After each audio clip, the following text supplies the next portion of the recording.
बेहद स्वागत आप सभी का। मैं आपके साथ अब्दुल नबी हसन। देवभूमि समाचार देखना शुरू कर चुके हैं आप।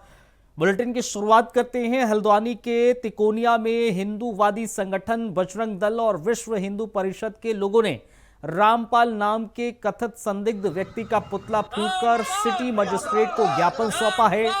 बजरंग दल के लोगों का कहना है रामपाल नाम के विवादित व्यक्ति के अनुयायी लंबे समय से धनमिल स्थित इको टाउन के पास एक आश्रम चला रहे हैं, जहां धर्म के नाम पर अश्लील और आपत्तिजनक साहित्य का वितरण किया जा रहा है, जिसमें उन्होंने इस मामले को लेकर पहले भी एक शिकायती पत्र पुलिस को दिया, जिसमें कोई प्रभावी कार्रवाई नहीं होने पर उन्होंने आज प्रशासन स्तर पर कार्रवाई की मांग की है। देखिए, कुछ वर्ष पूर्व हरियाणा में एक आश्रम संचालित किया जा रहा था, जिसका संचालक या जिसमें जो बाबा की भूमिका में बैठा हुआ था उसका नाम रामपाल था। उसके आश्रम के अंदर बड़ी ही संदिग्ध गतिविधियां चल रही थी और उसे प्रशासन के द्वारा उसके आश्रम को सीज किया गया था और उसे सजा हुई थी। परंतु उसके अनुयायी देश भर में फैल करके जो धर्म विरोधी जो गतिविधियां हैं उनमें लिप्त हैं। ऐसा ही एक प्रकरण जो है हल्द्वानी में है।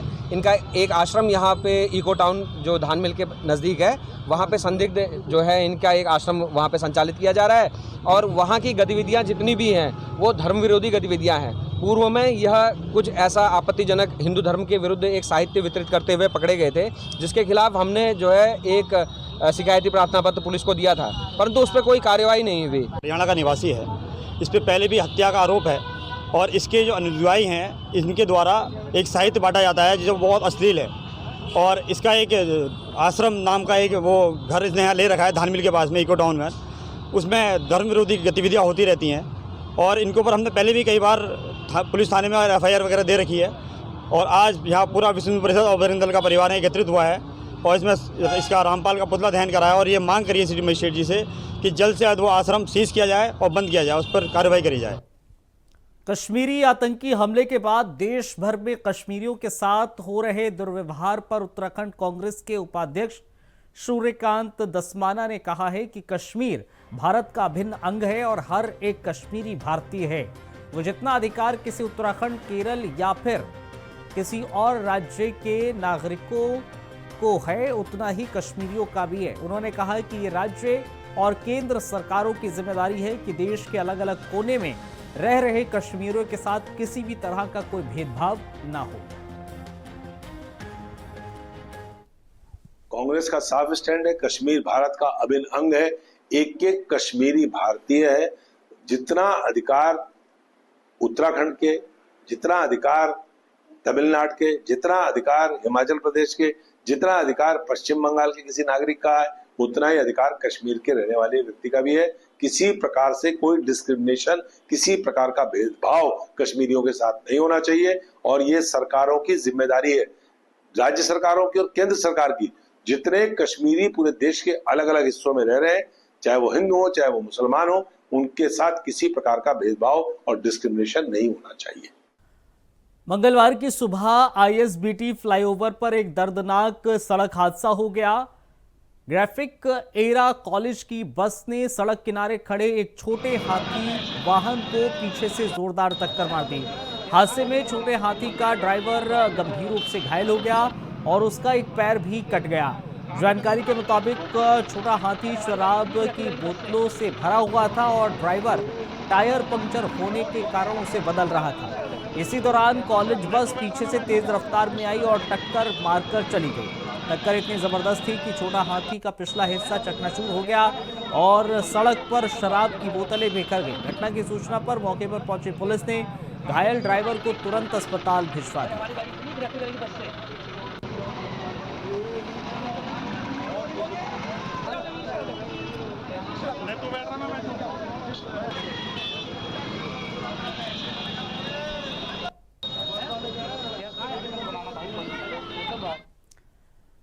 बढ़ते हैं आगे। माडा VC बंशीधर तिवारी की बड़ी पहल अब देखने को मिली है। दरअसल देहरादून सिटी पार्क में अब घूमने वालों को अंधियारा नहीं लगेगा।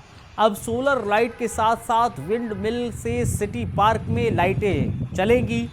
जी हां, अब इसकी शुरुआत देहरादून के सहस्त्रधारा के सिटी पार्क से हो गई है। लेकिन जल्द ही दूसरे पार्कों में भी इसी तरह की लाइट्स लगाई जाएंगी। वीसी एमडीडीए बंशीधर तिवारी की माने तो इससे न केवल बिजली बचेगी, वहीं ग्रीन एनर्जी को भी बढ़ावा दिया जा सकेगा। उसमें भी इस तरीके की चीज़ों को आप लोग वो कर रहे हैं? नहीं, बिल्कुल ये शोकेस की तरफ हम दिखा रहे हैं ताकि दूसरे लोग भी उससे प्रेरित होकर के और इसका उपयोग कर सकेंगे। देखिए जो पूरा सिटी पार्क है उसमें जो लाइट्स लगी हैं, जो मोटर लगी है, उसको हम लोग धीरे धीरे सौर ऊर्जा की तरफ शिफ्ट कर रहे हैं और जो नॉर्मल हमारी बिजली खपत है उसको शून्य स्तर तक ले आएंगे। चूँकि सौर ऊर्जा दिन में ही उत्पादन होता है और रात में हवा का उपयोग, चूँकि उस क्षेत्र में हवा अच्छी चलती है तो रात में विंड मिल के माध्यम से हम लोग बैटरियों को चार्ज करेंगे ताकि जो हमारी ऊर्जा ज़रूरत है दोनों माध्यमों से। उत्तराखंड में अब संविदा और आउटसोर्स कर्मचारियों की नियुक्ति नहीं हो पाएगी। उत्तराखंड के मुख्य सचिव आनंद वर्धन के जरिए आदेश जारी कर दिया गया है और अब उत्तराखंड में संविदा और आउटसोर्स कर्मचारियों की नियुक्ति नहीं होगी। मुख्य सचिव के जरिए आदेश में कहा गया है अब सरकार भविष्य में स्थायी नियुक्ति करेगी, जिसको लेकर संविदा और आउटसोर्स नियुक्तियां नहीं होंगी। लेकिन साथ ही मुख्य सचिव के जरिए दिए गए स्पष्ट रूप से कहा गया है कि जो संविदा और आउटसोर्स कर्मचारी वो अपनी सेवाएं दे रहे हैं उनको घबराने की जरूरत नहीं है, उनको सरकार स्थायी करने की और भी आगे बढ़ रही है। हमारे जो सर्वोच्च डिसीजन मेकिंग बॉडी है, ऑनरेबल कैबिनेट ने ये निर्णय लिया है कि जो नियमित पद हैं, जो नियमित स्वीकृत पद हैं, उन पे नियमित प्रक्रिया के माध्यम से भर्ती की जाए। केंद्र सरकार चारधाम यात्रा के साथ ही आदि कैलाश की यात्रा पर आने वाले श्रद्धालुओं की सरल और सुगम यात्रा को लेकर प्रयास कर रही है लगातार। और आपको बताएं, केंद्रीय सड़क और परिवहन राज्य मंत्री अजय टम्टा ने बताया है यात्रा मार्गों पर सड़क मार्गों को दुरुस्त किया गया है। उन्होंने सड़क मार्गों की स्थिति का जायजा भी लिया है। वहीं अजय टम्टा ने बताया है कि बहुत जल्द ही दिल्ली देहरादून एक्सप्रेसवे का निर्माण कार्य भी पूर्ण होने जा रहा है। उन्होंने बताया है कि इस एक्सप्रेसवे के बनने से दिल्ली से देहरादून की दूरी को मात्र 2.5 घंटे में पूरा कर लिया जाएगा। इसके साथ ही देहरादून शहर के लिए भी कई योजनाएं तैयार की जा रही हैं।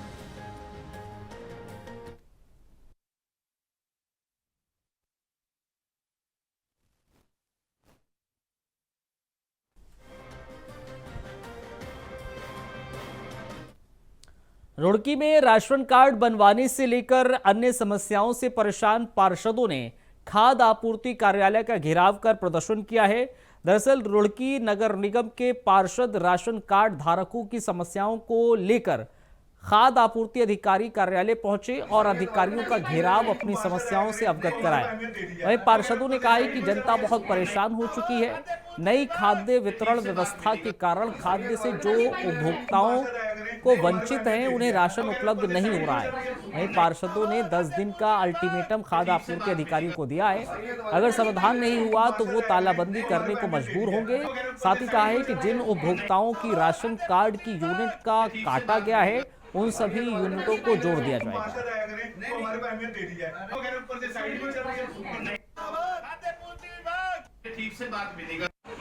खाद्य पूर्ति विभाग में आए हैं सभी पार्षद कि जैसे जनता बहुत परेशान हो चुकी है। जैसे नई यूनिट बननी थी, नई यूनिट नहीं बन पाई और जिन यूनिट के नाम कटे हुए थे वे नहीं कर पाए। कि 2024 में मिट्टी तेल का वितरण का कार्य बताया गया था प्रदेश सरकार के द्वारा, तो उसके बाद इन्होंने अभी तक के मिट्टी तेल वितरण नहीं कराया। इनका कहना है कि एक ही डीलर को दिया गया है। एक ही डीलर को क्यों दिया गया है ये हमें आज तक ये भी नहीं बता पाए हैं। ये तो सभी में वितरण होना चाहिए। अब 10 बार हम जाते हैं तो उसके बाद ये बताते हैं कि शपथ पत्र लगाओ, ये लगाओ, इतनी चीजें बताते हैं जिससे आयुष्मान में बहुत दिक्कत रहती है और पेंशन में बहुत ज्यादा दिक्कत रहती है, दोनों कामों में भाई। और लोग बाग यहाँ पर चक्कर काट के हम भी बहुत परेशान हो चुके हैं। तो उन्हें 10 दिन का अल्टीमेटम दिया है, ये कार्य करेंगे ठीक है, वरना इसमें तालाबंदी कर दी जाएगी। तो बता दिया हमने कि जो हमारे स्तर के हैं तो हम लोग कार्रवाई करेंगे इसमें, जो मुख्यालय स्तर के हैं तो उस कार्रवाई मुख्यालय में भेज दी जाएगी। समय पे बटने का कोई दिक्कत नहीं है, केवल टेक्निकल दिक्कत आजकल नई ई-पॉस मशीन लगने के कारण आ रही है, जिनके बायोमेट्रिक हो नहीं पा रहे, फिंगरिंग नहीं हो पा रही किसी की। तो इसलिए उनका आइरिस सिस्टम में किसी की आंखें बने तो उसमें भी दिक्कत आ रही। तो इसलिए अब ओटीपी 1-2 दिन में चालू हो जाएगी, ओटीपी सिस्टम वो उससे दिया जाएगा। हाँ, टाइम दिया गया है इनको कि जो 10 दिन में हो जाएगा काम इनका। हरिद्वार चारधाम यात्रा का मुख्य द्वार है। देश के कोने कोने से लाखों की संख्या में श्रद्धालु हरिद्वार आते हैं और फिर यहां से अपनी चारधाम यात्रा के लिए रवाना होते हैं। यात्रा सीजन को देखते हुए हरिद्वार एसपी ने पुलिस कर्मियों को ब्रीफ करते हुए अपनी ड्यूटी के प्रति सचेत रहने को कहा है। एसएसपी हरिद्वार प्रेमचंद्र सिंह डोभाल ने बताया है, चारधाम यात्रा को देखते हुए 2 सुपर जोन 9 सेक्टर में विभाजित किए गए हैं। साथ ही वीकेंड पर होने वाली भीड़ में जाम की स्थिति ना बने, इसके लिए भी सभी प्लान बनाए गए हैं। के साथ संवाद की ये परंपरा हालांकि पुरानी है। क्राइम मीटिंग के माध्यम से भी पुलिस कर्मचारियों के साथ हम लोग लगातार संवाद करते हैं, पर एक ओपन हाउस जिसमें कई लोगों की जो व्यक्तिगत समस्या है, पारिवारिक या सामाजिक समस्या को लेकर आज एक संवाद हमारे द्वारा किया गया था और इसमें पूरे सभी थानों के, पुलिस लाइन के सभी जो हमारी शाखाएं हैं, सभी के लोग यहाँ पर आए थे। सब हमारे कर्मचारियों ने आगे इसमें पार्टिसिपेट किया। इसके साथ ही उनकी जो व्यक्तिगत समस्याएं हैं, सामूहिक समस्याएं हैं, उनको भी मेरे द्वारा, हम लोगों के द्वारा सुना गया और उसको आगे उच्च अधिकारियों को भी अवगत कराया जाएगा। और इसमें मैं सभी लोगों का इसमें जरूर धन्यवाद दूंगा जिन्होंने अपना वैल्यूएबल टाइम सभी ने यहाँ दिया और आके अपने अपने विचार यहाँ पर रखे। साथ में आज जो आगामी चारधाम स्टार्ट जो विधिवत 30 तारीख को होना है, उसकी एक जो ब्रीफिंग भी आज रखी गई थी, उसको भी पुलिस कर्मचारियों को उसको भी बताया गया, अवगत कराया गया। तो आज जो है एक अच्छा कार्यक्रम पुलिस लाइन में किया गया। रविवार देर रात ग्राम चैनपुरी क्षेत्र में एक युवक ने अज्ञात कारणों के चलते अपने घर में ही फांसी लगाकर आत्महत्या कर ली। घटना की जानकारी मिलने के बाद परिजन इस युवक को उपचार के लिए सरकारी अस्पताल ले गए, जहां चिकित्सकों ने उसे मृत घोषित कर दिया। घटना की जानकारी मिलने के बाद जहां एक और परिजनों में कोहराम मच गया, तो दूसरी तरफ पुलिस ने भी मामले की जांच शुरू कर दी। घटना के संबंध में जानकारी देते हुए कोतवाल अरुण कुमार सैनी ने बताया है, ग्राम चैनपुरी निवासी 26 साल के राजेंद्र ने रविवार की रात घर में ही अज्ञात कारणों के चलते फांसी लगाकर आत्महत्या कर ली थी। उन्होंने बताया कि शव का पोस्टमार्टम कराने के लिए कार्रवाई की जा रही है। पुलिस मामले की हर एंगल से जांच कर रही है। चैनपुरी निवासी राजेंद्र उम्र 26 साल ने आज अज्ञात कारणों से हैंगिंग के दौरान आत्महत्या कर ली है और इसका पोस्टमार्टम के लिए सबको भिजवा दिया है। आवश्यक वैधानिक कार्रवाई की जा रही है। उत्तराखंड में चारधाम यात्रा शुरू होने में अब बस 2 दिन बचे हैं। 21 लाख से ज्यादा तीर्थ यात्रियों का पंजीकरण हो चुका है। यात्री के पहले दिन यानी 30 अप्रैल से ही श्रद्धालुओं की भीड़ उमड़ने की उम्मीद है। धामों के लिए उत्तराखंड नागरिक उड्डयन विकास प्राधिकरण और IRCTC वेबसाइट के जरिए हेली सेवा की बुकिंग ले रहे हैं। UCADA के CEO सोनिका ने बताया है कि एक स्लॉट के तहत मई महीने की बुकिंग पूरी हो चुकी है। 9 ऑपरेटर्स के जरिए हेली का संचालन किया जा रहा है। नागरिक उड्डयन महानिदेशालय की गाइडलाइंस के तहत कार्य किया जा रहा है। विभाग की प्राथमिकता है कि अधिकतम श्रद्धालुओं को दर्शन कराए जाए। वहीं हेली सेवा की बुकिंग के दौरान यात्रियों के साथ साइबर फ्रॉड की घटनाएं बढ़ जाती हैं। UCADA की CEO सोनिका ने सभी को IRCTC की ऑफिशियल वेबसाइट से बुकिंग करने की अपील की है।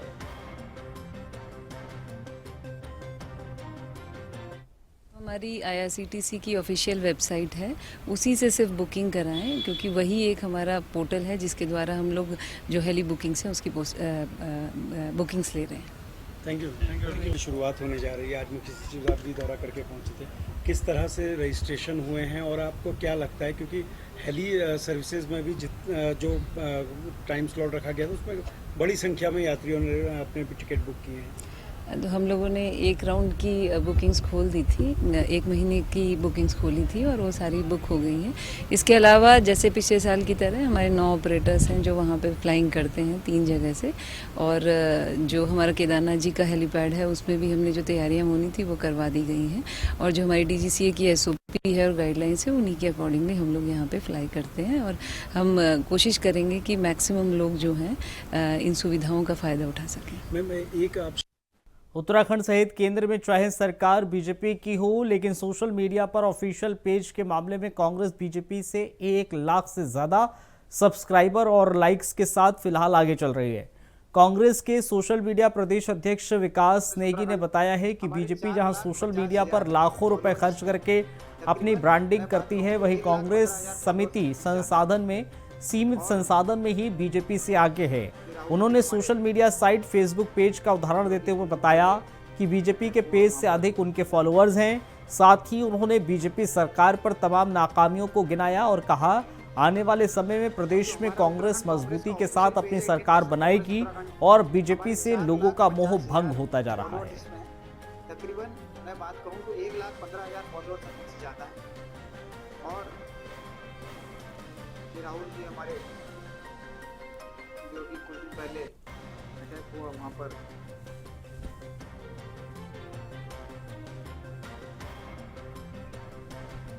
अब जो हमारा उत्तराखंड कांग्रेस कृषि उत्पादन मंडी समिति के कर्मचारी महासंघ चुनाव में ऋषिकेश मंडी में तैनात मंडी सहायक चंद्रशेखर निर्विरोध अध्यक्ष निर्वाचित हो गए हैं।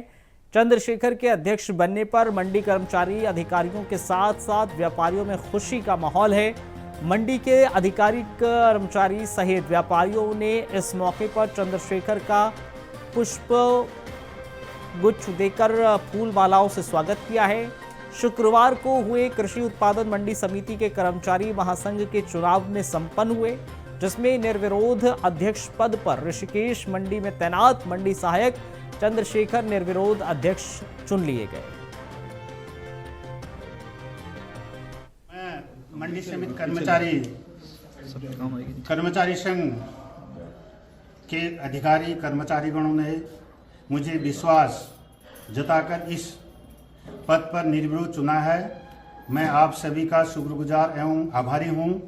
मैं ईमानदारी के साथ कर्मचारी अधिकारियों के हितों की रक्षा के लिए अपने दायित्वों का बखूबी से निर्वहन करूंगा। पूर्ण पारदर्शिता के साथ विभागीय कार्यों के संपादन के लिए दबाव बनाऊंगा। चारधाम यात्रा के दृष्टिगत हरिद्वार पुलिस अलर्ट मोड पर आ गई है। आज पुलिस लाइन रोशनाबाद के सभागार में वरिष्ठ पुलिस अधीक्षक हरिद्वार द्वारा जनपद के सभी नियुक्त अधिकारियों और कर्मचारियों को ब्रीफिंग दी गई। इस दौरान चारधाम यात्रा के सफल और सुरक्षित संचालन के लिए महत्वपूर्ण दिशा निर्देश जारी किए गए।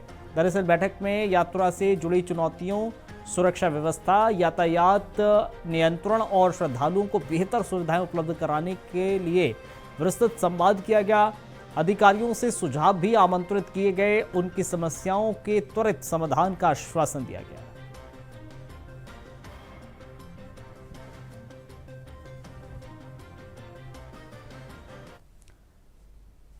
रामनगर के तराई पश्चिमी वन विभाग के फांटो इको टूरिज्म जोन घूमने के लिए पहुंचे बॉलीवुड एक्टर सुनील शेट्टी ने जंगल सफारी का लुत्फ उठाया। वन क्षेत्र अधिकारी कृपाल बिस्ट ने यह कहा है कि बॉलीवुड एक्टर सुनील शेट्टी ने जंगल सफारी के दौरान जंगल में वन्य जीवों को देखा। इस दौरान उन्होंने वन कर्मियों और नेचर गाइड के साथ ही पर्यटकों के साथ फोटो भी खिंचवाई।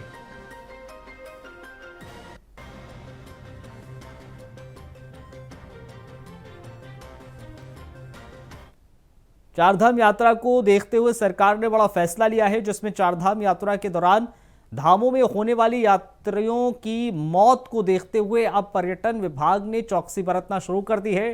पर्यटन मंत्री सतपाल महाराज ने कहा है कि अब धामों में होने वाली यात्रियों की मौत पर उन्हें बीमे की राशि दी जाएगी, जिससे पीड़ित परिवार के कुछ दुखों को कम किया जा सके।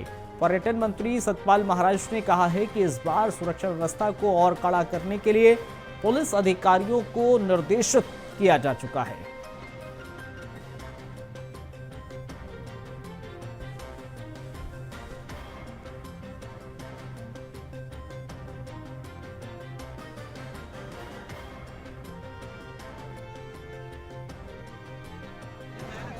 सिक्योरिटी हम और तेज करने जा रहे हैं। मैं डीजी पुलिस से और गढ़वाल कमिश्नर से हिदायत दे रहा हूं कि काफ़ी और भी जो है सिक्योरिटी को तैनात करें। और इसके साथ साथ हम लोगों ने, आपको पता है कि इंश्योरेंस भी कराया है कि जो भी चारधाम के परिसर हैं, कोई हादसा होता है, कोई घटना घटती है, उसके लिए इंश्योरेंस कंपनी जो है उसमें पैसा देगी। इंश्योरेंस का 10 करोड़ तक है और वो 1.5 लाख तक वो प्रत्येक व्यक्ति को देगी। चारधाम यात्रा 30 अप्रैल से शुरू होने जा रही है। इसके लिए हरिद्वार में विशेष ऑफलाइन रजिस्ट्रेशन केंद्र की स्थापना की गई है। आज से इस पंजीकरण की प्रक्रिया शुरू हो गई है। इसके लिए यात्रियों का हुजूम उमड़ा। पहले दिन सुबह 7 बजे से ही रजिस्ट्रेशन केंद्र पर यात्रियों की लाइन लग गई। आपको बताते चलें, रजिस्ट्रेशन के लिए कुल 20 काउंटर तैयार किए गए हैं, जिसमें विदेशी नागरिकों और दिव्यांगों के लिए अलग से काउंटर स्थापित किए गए हैं। पहले दिन कुल 1000 स्लॉट रजिस्ट्रेशन के लिए आवंटित किए गए। आगे सरकार के निर्देशों के मुताबिक स्लॉट्स का आवंटन होगा। यात्रियों की सुविधा के लिए होर्डिंग्स एरिया भी विकसित किए गए हैं, जहां उन्हें रजिस्ट्रेशन प्रक्रिया के दौरान इंतजार करने की जगह मिल सके। रजिस्ट्रेशन के लिए पहुंचे यात्रियों ने बताया है कि रजिस्ट्रेशन की व्यवस्था बहुत अच्छी की गई। कई यात्रियों का कहना था कि ये रजिस्ट्रेशन प्रक्रिया उन्हें सुगमता से यात्रा की तैयारी में मदद कर रही है। जिन्होंने रजिस्ट्रेशन करा लिया है, उनका भी मानना है कि सरकार ने यात्रा के लिए बहुत अच्छी व्यवस्थाएं की हैं और ये प्रक्रिया यात्रियों के लिए बेहद सहायक साबित हो रही है।